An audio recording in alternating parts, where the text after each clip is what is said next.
evening. Yeah, go if you are. You're happy to go? Yeah, go ahead, please. Thank you. Chris, just tell us how that last session,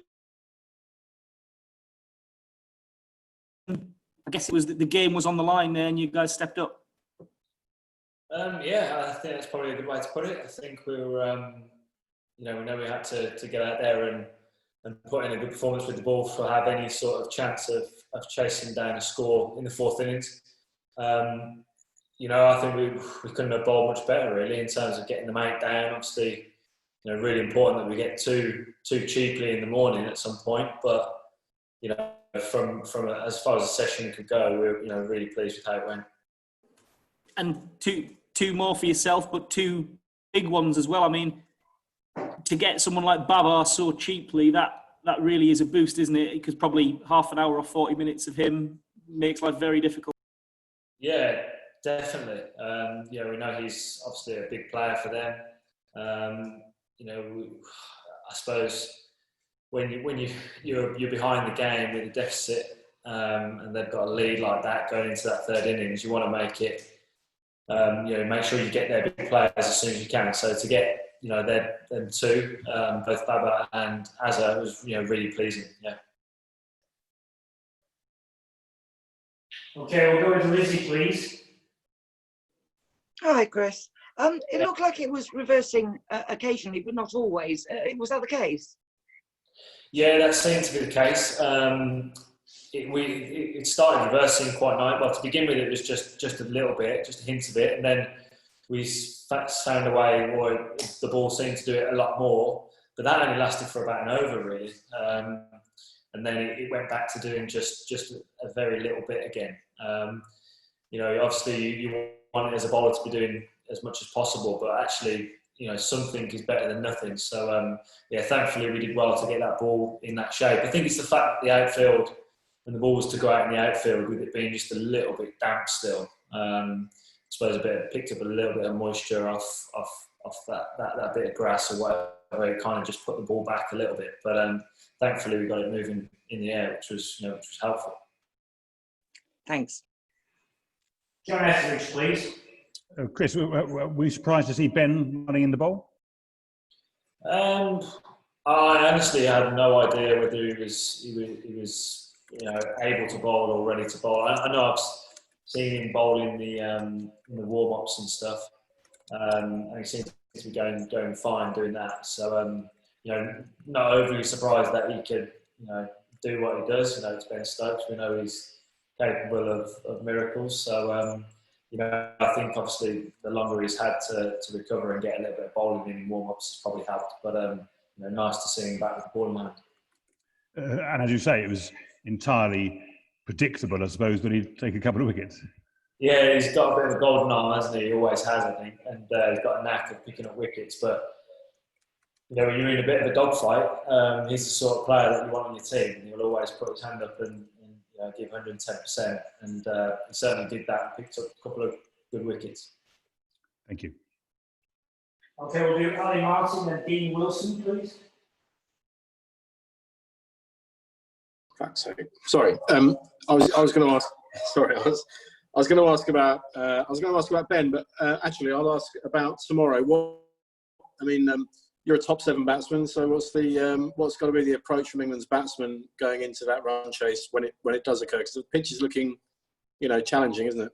Yeah, it is challenging. Yeah, I think as soon as we lost the toss, I suppose it was always going to be a challenging test. I suppose we always know at some point you're going to be batting on a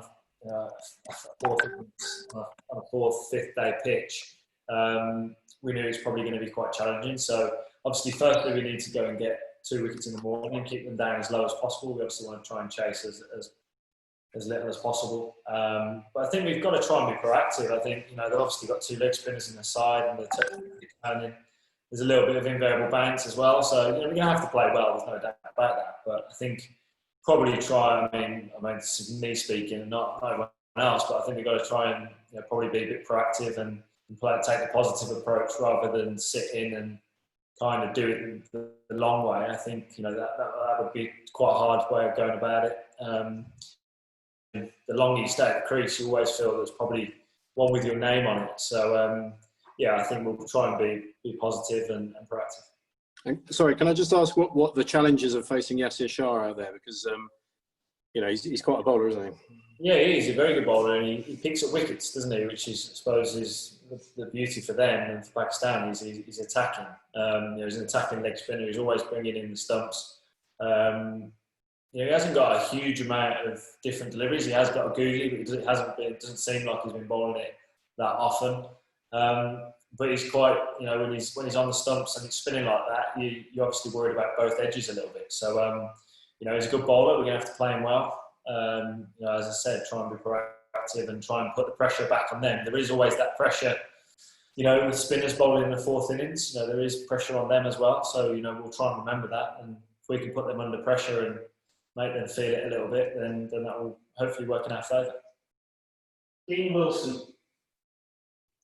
Hi, Chris. I just wondered, I mean, you spent nearly an hour and a half out there batting against these guys. Is that enough in terms of, you know, batsmen having now faced them and had that first innings of experience? Is that enough to kind of be able to cope with the challenge of the fourth innings? Because I'm guessing you probably hadn't faced much leg spin in the build-up to this game.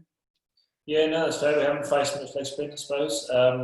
I think, you know, we have faced these guys before, and the majority of the lineup probably have. There's probably a couple of guys that haven't. So yeah, it's good that guys do get a look at them. And you suppose you do, I suppose, work on your feet a little bit. You know, you kind of get used to it on the job, so to speak. But you know, we've obviously seen a lot of footage of these guys, so you know, we don't use that as an excuse by any means. So hopefully it will help us in the fourth innings. But you know, we've got a job to do, and you know, it's going to be a challenging one. As I've said, you know, it's not going to be an easy chase at all. But we've certainly given ourselves a chance with how we bowled today. And while there's clearly a lot of focus on the spinners with the surface, what about the pace attack? You know, they've obviously got a very threatening pace attack, and you know, someone like Naseem Shah that a lot of you are seeing for the first time. What was it like dealing with him, and how much of a challenge are they going to be tomorrow? Yeah, I think the seamers will, provide a bit of a different challenge. Obviously, the pitch has showed a little bit of invariable bounce, hasn't it? So, you know, we're going to have to be on our toes there with that. You know, they've got a good balanced attack, haven't they? You know, they've got obviously a left armour, and Abbas does his thing, and then you know, they've got their quick in Naseem. So yeah, they're a good side. We know that. Said leading into this game, they've got some exciting bowlers. So yeah, we'll look to try and combat that tomorrow. But we'll focus on what we can do, which is obviously try and be positive and bat well. You know, we obviously need to get off to a good start as well, which hopefully will help. Thank you. Tim Wigmore. Hi, Chris. How much kind of belief is there in the camp that you can go about what's obviously a tough fourth innings chase? Yeah, I think there's always belief. I think you have to believe. You know, it'd be stupid to come in us rocking up tomorrow thinking, oh, well, if we lose 3 quick wickets, then we're done. You know, you can't think like that. You have to believe that, you know, and you'll hear overnight a lot about the records and chases and how many times it's been chased down in the fourth innings at Old Trafford. But, you know, they're there to be broken. You know, you've got to go out and believe that you can. There'll definitely be belief in the dressing room. There's no doubt about that. You know, whether it turns out that we don't chase it or we do, we'll always have the belief that we can go and do it. There's no doubt about that. And sort of how big an achievement would it be if you can turn this test around from a deficit of 100 in the first innings? Yeah, I think whenever you look at that sort of deficit in a test match, it's a big one, isn't it? I remember being part of a win at Edgbaston where we had a deficit of 100, and we went on to win the game in 16, and that was one of my favourite and best test wins ever. So yeah, of course it will be a huge win if we were to be able to go and do it. You know, still feel like there's a hell of a lot of cricket to be played, so it's hard to be talking about the end of the game just yet. But we'll certainly give it a good go. Stefan, I'm going to take one question from Pakistan, which will be Hussein, I think it is. So we're going to go ahead with Stefan, please, BBC. Hi, Chris.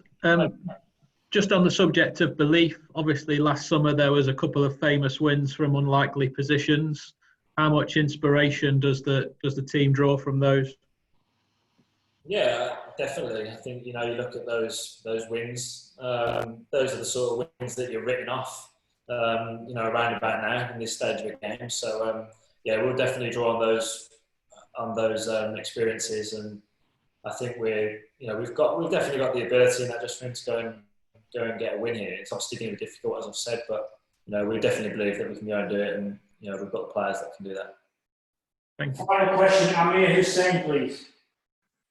Oh, hi, Chris. Chris, from a Pakistani point of view, I'd just like to know, were you actually surprised in the manner in which the Pakistani batting collapsed today? I mean, you must have been looking at it saying, okay, it could be a long day or, long day tomorrow, but, were you kind of shocked by what you saw? Or?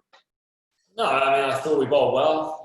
We bowled well at them. We didn't give them too much opportunity to get away from us. Obviously, when you continuously take wickets, you're always putting the batting team under pressure. And I think, third innings of a game, I always find, and we've seen it a lot of times, it can be a tricky time to bat because you don't know how hard to go, you don't know how positive to be, you don't know whether to sit in and bat normally or try and accelerate. And it can sometimes work in the opposition's favour. And I don't know what the mindset of the Pakistani batsman was, but we obviously tried to attack as much as we could, and it worked in our favour.